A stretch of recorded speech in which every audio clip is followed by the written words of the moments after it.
नमस्कार, बहुत स्वागत है आपका। मैं हूं सूर्या त्रिपाठी और आप देख रहे हैं देशकाल। और देशकाल में सबसे पहले बात करेंगे महिलाओं के आरक्षण की। आज संसद में महिला आरक्षण वाले बिल को लेकर ऐतिहासिक नारी शक्ति वंदन अधिनियम को लागू करने से जुड़े 3 बिल सरकार ने सदन में पेश कर दिए और जिस पर संसद में विपक्ष लगातार विरोध कर रहा है। विशेष सत्र में इस कानून को लागू करने की प्रक्रिया में तेजी लाने के लिए नए विधेयक पेश किए गए, जिनमें परिसीमन विधेयक भी शामिल है।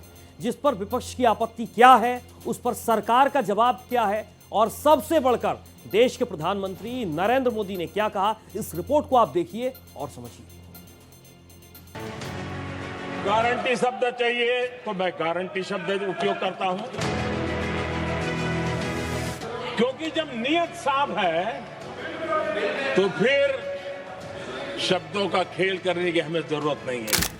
संसद के विशेष सत्र के पहले दिन गुरुवार को जब सदन के पटल पर 3 प्रमुख बिल रखे गए तो विपक्ष ने इसका जमकर विरोध किया। दरअसल नारी शक्ति वंदन अधिनियम यानी 33% महिला आरक्षण को लागू करने की दिशा में सरकार ने कई अहम कदम उठाए हैं, जिसके तहत सरकार ने 3 महत्वपूर्ण बिल पेश किए।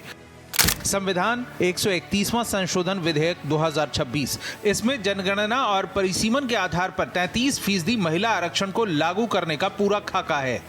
दूसरा, परिसीमन विधेयक 2026 लोकसभा और राज्य विधानसभाओं की सीटों के पुनर्निर्धारण के लिए एक नए परिसीमन आयोग के गठन का प्रस्ताव है।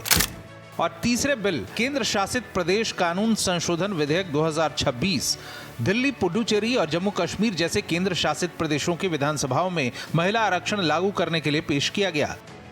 डिलिमिटेशन बिल पर बहस के दौरान केंद्रीय कानून मंत्री अर्जुन राम मेघवाल ने कहा कि सभी राज्यों में कुल मिलाकर लोकसभा सीटों की संख्या 815 हो जाएगी, जिसमें से 272 सीटें महिलाओं के लिए आरक्षित होंगी, जो सदन की कुल संख्या का 1/3 है।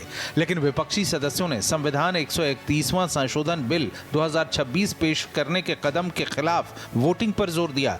डीएम के सांसद टीआर बालू, एआईएमआईएम सांसद ओवैसी जैसे विपक्षी सांसदों ने बिल पेश करने का विरोध किया।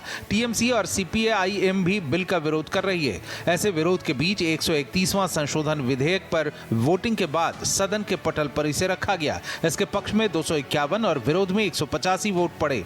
इन प्रस्तावों के मुताबिक लोकसभा की सीटों की संख्या बढ़ाने के बाद महिलाओं के लिए सीटें आरक्षित की जाएंगी और इसी को लेकर विपक्ष सरकार पर हमलावर है। इसके मुख्य तौर पर 2 आरोप हैं। विपक्ष का आरोप है कि सरकार डिलिमिटेशन प्रक्रिया के तहत उत्तर भारत और जिन राज्यों में वह मजबूत है वहां सीटों की संख्या बढ़ाना चाहती है। इसके तहत उत्तर और दक्षिण भारतीय राज्यों में सीटों का फासला बहुत बढ़ जाएगा, जो बीजेपी को फायदा पहुंचाएगा। साथ ही इससे दक्षिण भारतीय राज्यों का संसद में प्रतिनिधित्व कमजोर होगा। दूसरा ये कि सरकार महिला आरक्षण को बहाने के तौर पर इस्तेमाल कर अपने राजनीतिक हित साधना चाहती है। चर्चा के दौरान पीएम मोदी ने विपक्ष से इसे राजनीतिक रंग न देने की अपील की। उन्होंने भरोसा दिया कि परिसीमन से किसी भी राज्य के साथ अन्याय नहीं होगा और विपक्षी दलों को इस ऐतिहासिक कदम का श्रेय लेने के लिए ब्लैंक चेक देने तक का प्रस्ताव दिया। आरक्षण हमारी पीढ़ी के आह्वान को और मजबूत कर रहा है, लेकिन जिस तरह की बातें हमें सुनने को मिल रही हैं, अब भारतीय जनता पार्टी नारी को नारा बनाने की कोशिश कर रही है। जिन लोगों को इसमें राजनीति की बू आ रही है, मैं चाहूंगा कि वो खुद के परिणामों को पिछले 30 साल में देख ले। फायदा उनका भी इसी में रास्ता दिखा रहा हूं। इसी में फायदा है कि जो नुकसान हो रहा है उससे बच जाओगे। देखिए, इसका अगर विरोध करेंगे तो स्वाभाविक है कि राजनीतिक लाभ मुझे होगा, लेकिन साथ चलेंगे तो किसी को भी नहीं होगा, ये लिख के रखो। किसी को नहीं रहेगा, क्योंकि फिर अलग पहलू हो जाता है, फिर किसी को फायदा नहीं होता। और इसलिए हमें क्रेडिट नहीं चाहिए। जैसे ये पारित हो जाए, मैं कल एडवर्टाइजमेंट दे करके सबका धन्यवाद करने के लिए तैयार हूं। सबकी फोटो छपवाने के लिए तैयार हूं। क्रेडिट आप ले लो, चलो। पीएम मोदी ने विशेष सत्र के दौरान लोकसभा में कहा कि जो आज इस बिल का विरोध करेंगे उन्हें लंबे समय तक इसकी कीमत चुकानी पड़ेगी। लेकिन विपक्षी दलों ने अपनी दलीलें और आशंकाएं रखी तो पीएम मोदी ने भरोसा दिया कि ना तो किसी छोटे बड़े राज्य की सीटों को लेकर अन्याय होगा और ना ही इसके पीछे किसी तरह की कोई साजिश है। कि जब आरक्षण होगा और डिलिमिटेशन होगा और जब संख्या बढ़ेगी तो उत्तर प्रदेश की संख्या विधानसभा की 500 से ऊपर होने जा रही है। और अगर 500 से ज्यादा होने जा रही है तो उसमें सरकार क्या विचार कर रही है? कहीं कोई ऐसा षड्यंत्र तो नहीं है जो हम महिला आरक्षण के बहाने उस षड्यंत्र को छिपा करके आगे बढ़ रहे हों?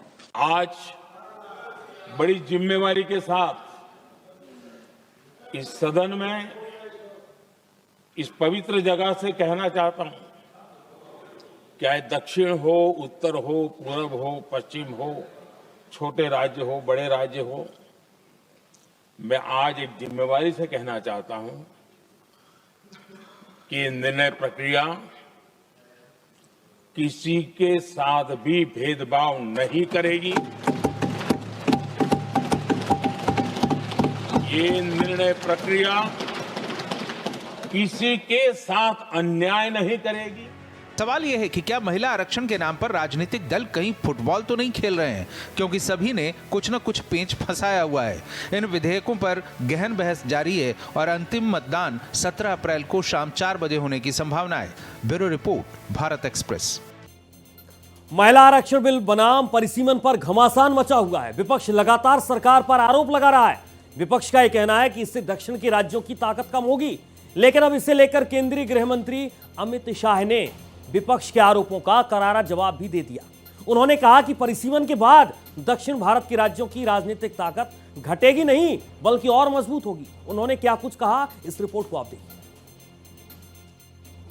एक सबसे बड़ा नैरेटिव